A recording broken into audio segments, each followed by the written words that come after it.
Hey everyone, welcome to Princess Gay. I'm your host Connie, and today we are here with episode 6 of Total Drama Island 2023.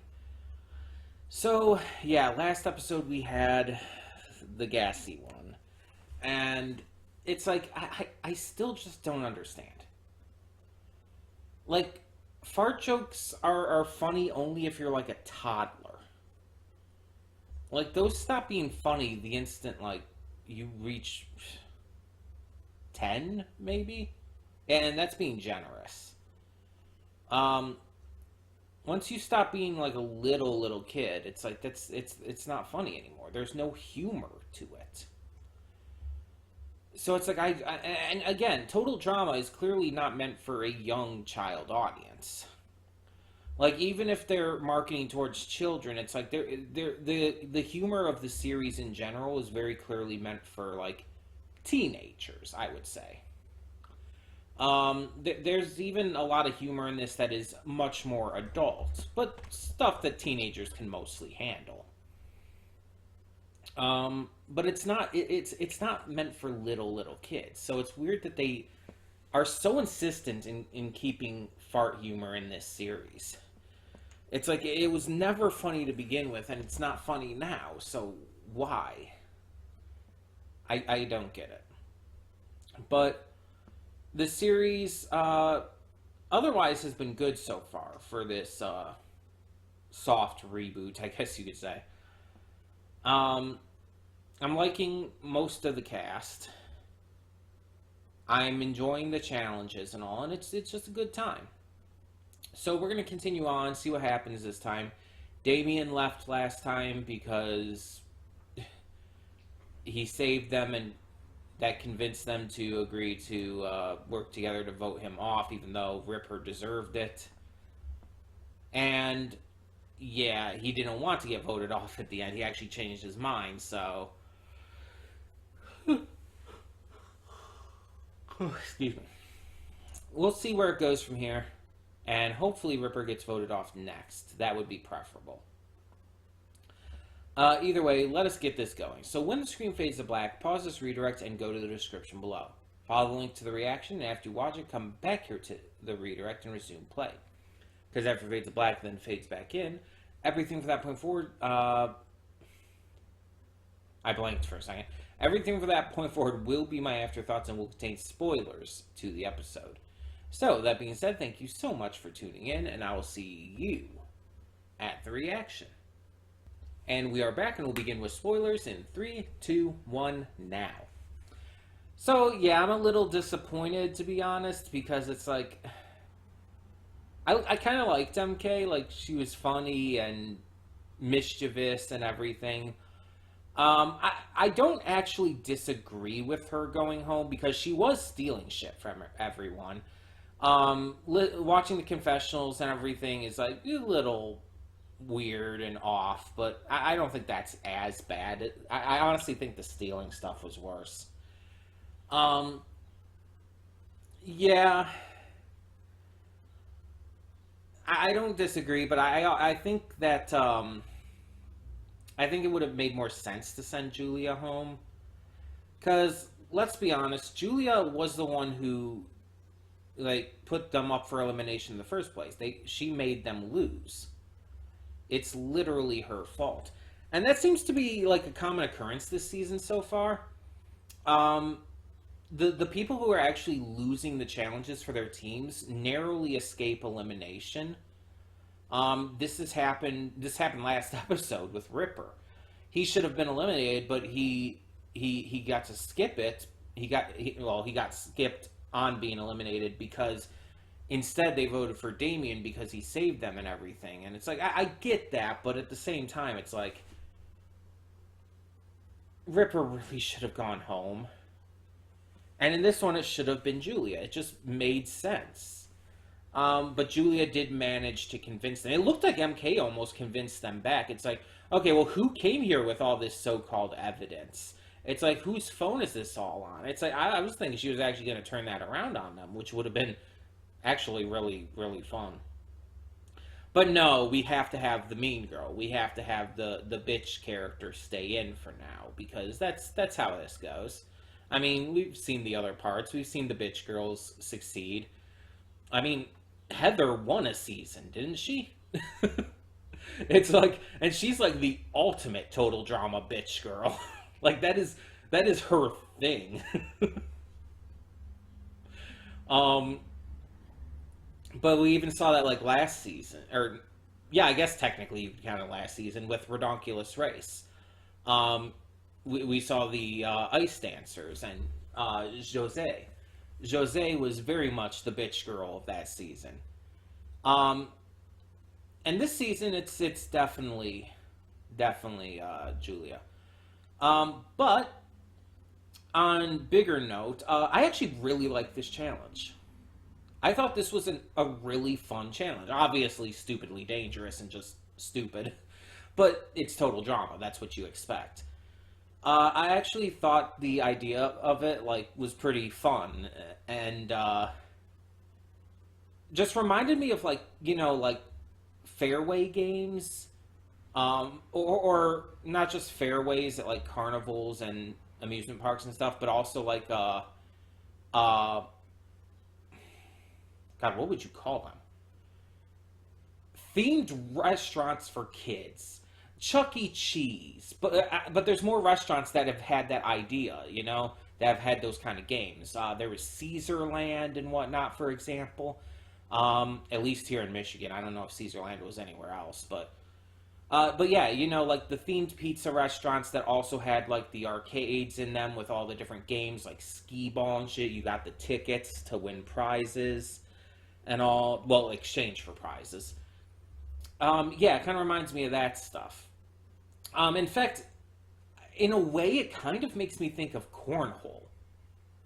If you know what that is, you probably understand.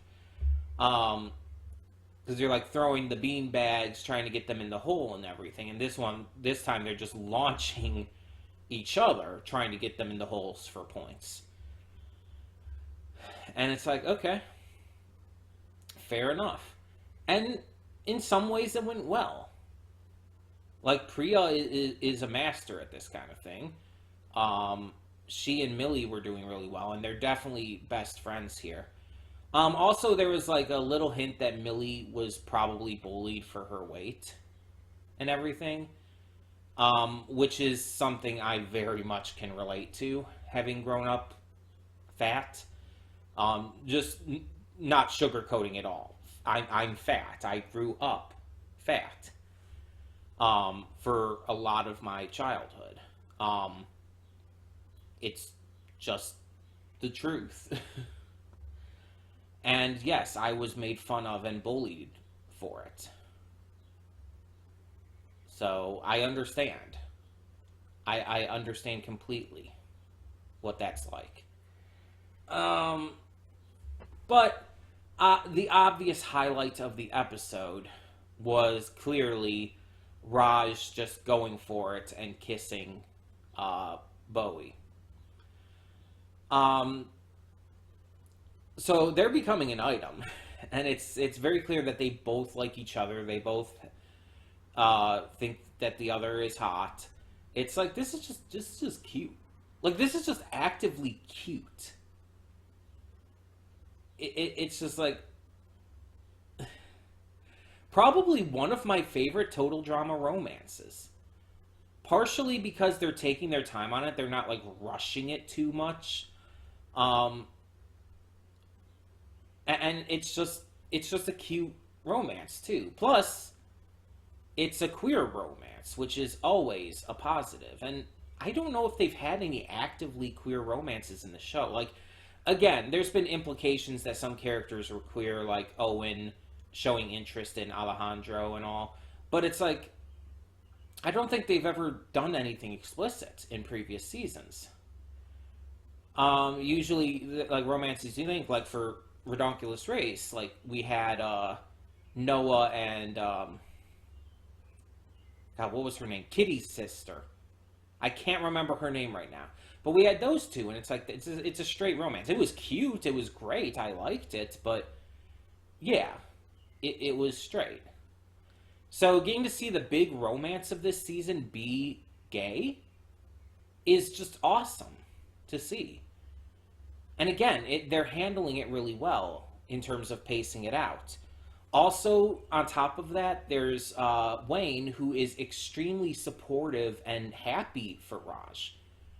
But he's also not trying to force the issue or anything. He's letting Raj take the time to come out. He wants Raj to do it in his own timing. And that's so awesome. Like, that's an ally. I would say Wayne is actually a pretty damn good ally. He's supportive, he's loving, he's excited for Raj, but he doesn't want to out him. He wants Raj to admit it when he's good and ready, when he's, you know, able and willing to. And that's exactly how you should handle that. You should never out someone before their time. Even if it's just to them. You shouldn't try to force the issue with them and try to force them to admit it. Because they might not be in the right headspace or place in their lives to where they are ready to. When they're ready, they will say something. And Wayne is clearly like super hyped for it to happen, and he's just waiting and waiting for it to happen. But you can see that he's just so excited for his best friend. He's happy that his best friend is discovering himself. And that's just, it gives me the fuzzies, you know? It gives me the warm fuzzies. I love it. As a queer person, as someone who's dealt with this kind of stuff, who's dealt with coming out and admittedly rushed it quite a bit, I kind of do wish I had taken my time on it a bit little. But as someone who has had to deal with this and seen others around me have to deal with it as well, it feels really good to see this kind of representation handled so well. I wonder if some of the writers in this or just the people working on it are queer, because it feels like there was experience put into this portrayal. Like someone working on this or writing it or whatever, like had gone through this or has known someone who's gone through this, like someone close to them. That's my guess. I don't know for sure, but this seems very authentic. It feels like it comes from a genuine place, and I love that. I love that. And I just hope the best for them. Like, obviously, just like with Noah and Kitty's sister, who I can't think of her name right now, but it's very much implied that they had a relationship well after they were both eliminated and all. And no matter how this season goes with eliminations and all, I just hope that these two just blossom into beautiful boyfriends and all and have a great relationship. Like, they just really work. It just entirely works, and I love it. But yeah, these episodes go by way too damn fast as well. I notice that like every time. I'm just so into this series, and especially reacting to this series, that it's like the episodes just go by so fucking fast. It's like they're over before you know it, because I'm so invested in them right now. And that's a very, very good problem to have. It's like I'm happy, I'm excited to be this excited about this series. I'm like Wayne in terms of excitement, but just about the series instead of, you know, a person. But we are culling the crowd, and we've only got like half a season left to go. So the question is now, what's next? Where do we go from here, and are we finally going to eliminate Ripper? Or the cowardly shit. Emma's ex, whose name is escaping me right now. I've never been great with names. But I would be fine with eliminating him, too. Because they're really the only two I don't like. Because even as mean girl as Julia has become, I still like her. I still enjoy her character. But Ripper and the other guy, Emma's ex, it's like, I don't like them. It's like, yeah, they're good characters in a general sense and all. I just don't like them. I want them both voted out. So hopefully that happens soon. Um, if I had to say my current favorite to win, it would be Bowie, because I think he's still I think he's my favorite who's still in. But Priya or Millie would be a good choice too. I really like both of them. Um, Raj would be up there. I think that really kind of rounds that out. Emma would be okay. I would be okay with Emma winning. I would be okay with most of them winning, as long as it's not Emma's ex or Ripper. As long as neither of them win, I think I'm okay with most of them winning, or just all the others. But I do have my favorites. I do have my picks. Lawrence, unfortunately, not in this anymore, unless they do bring a contestant back as a wild card at some point. Then I don't see her coming back or anything. I would go for Bowie currently.